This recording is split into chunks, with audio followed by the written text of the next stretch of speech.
When looking at these pictures, what do you see? I'm sure for many of us the words that come to mind are beauty, glamour, and perfection. There is not a single flaw that can be pointed out in one of these photos. The average person sees around 4,000 to 10,000 advertisements daily, whether it be direct or indirect. When I read that statistic, I thought to myself, that is impossible. However, when you come to think of it, almost everything that we do involves looking at some form of advertisement. For example, when you get on the bus to go to school, what's on the side of the bus? When you go to London Drugs to buy toothpaste, what's on all those magazine covers of the cashier? Every corner of our city is plastered with ads, and although we may never give them a second of our attention, subconsciously, it does have influence. So yes, models in magazines are one form of influence. They stare back at you with their perfectly white teeth and shiny hair, and it makes this thought pop up in the back of your head where you think to yourself, why don't I look like her? What can I do? What can I buy so I can look just like her? But who reads magazines now anyways? Well, today growing up as a teenager is much different because instead of coming across these models on paper, we come across them on our screens. The average teenager spends 2 to 3 hours on social media daily. Now, over the span of a year, that's about 38 days total.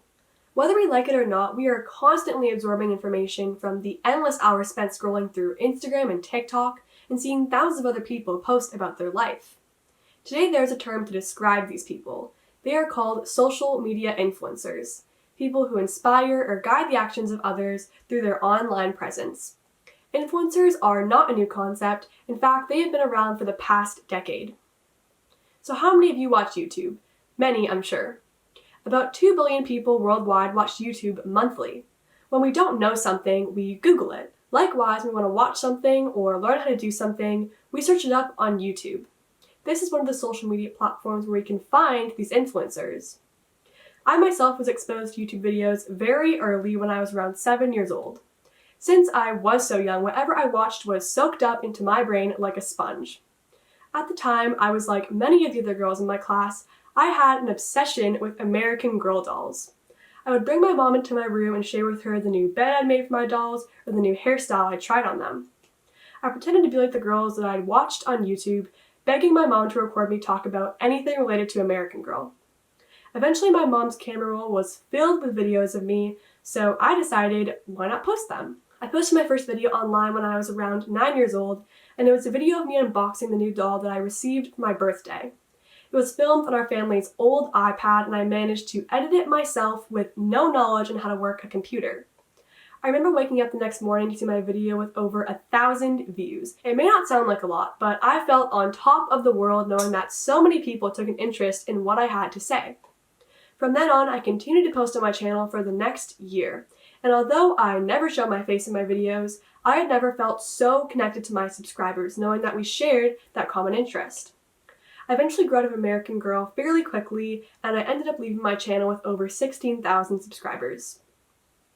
I took a break from YouTube for a few years, but I never stopped thinking about creating videos.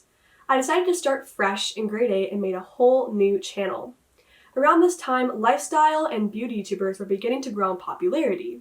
They influenced the type of content that entertained me, which drove me to produce videos inspired by those bigger creators. Starting from scratch was not easy.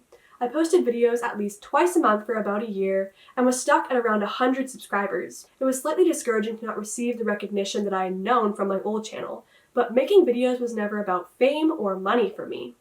My passion for storytelling and sharing my creativity is what helped me persevere and stay inspired to produce content. And moving into grade 9 was not much better.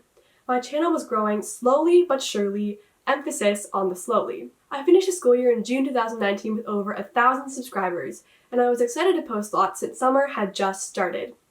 I can proudly say that my perseverance paid off, and I ended the summer in August 2019 with over 60,000 subscribers.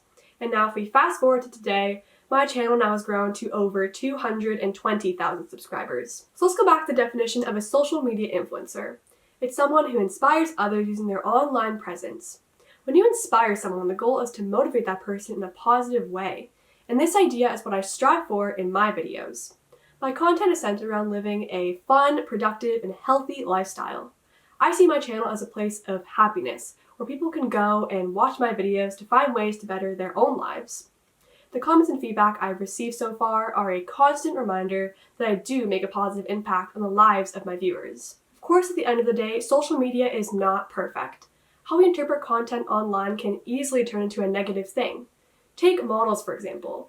They post pictures on Instagram just like the rest of us. It's not like they're evil trying to brainwash their followers into thinking, I'm not pretty enough, I am so jealous of the way she looks. But when looking at pictures of models, these thoughts are often what pop up into many people's heads. It's easy to spiral and get down on yourself just by looking at a photo.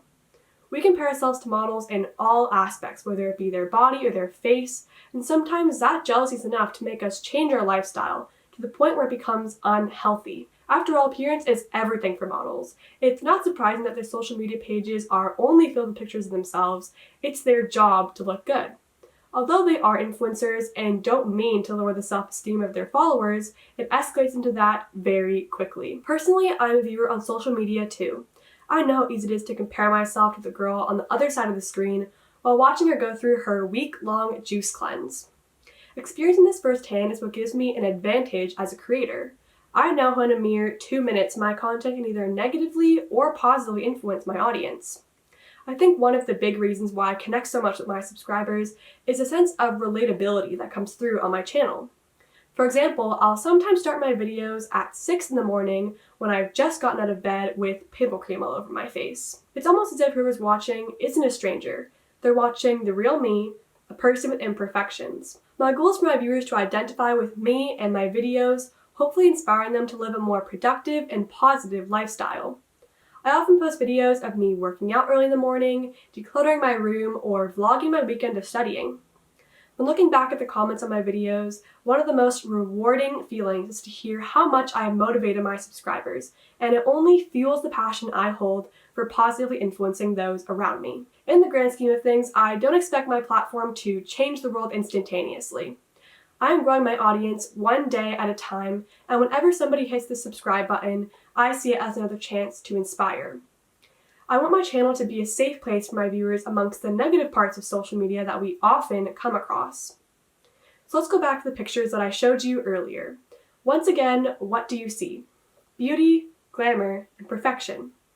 And now, here what I'm showing you is the comparison between the pictures that were taken of these celebrities and then what actually ended up making it to the cover of the magazine instead.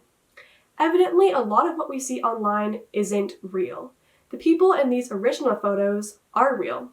We still see the same beauty and glamour in them, but it's their imperfections and their flaws that make them unique. These modified images are forcing an idea upon us that this is the definition of beauty. However, what we often compare ourselves to is unachievable. Not even celebrities with an entire team behind them of stylists, dietitians, and fitness trainers can achieve what some deem perfection. My viewers know that this is not the life that I live. I am human just like them and just like you. I will never stop posting raw, relatable content, as well as never stop encouraging my subscribers to embrace their flaws.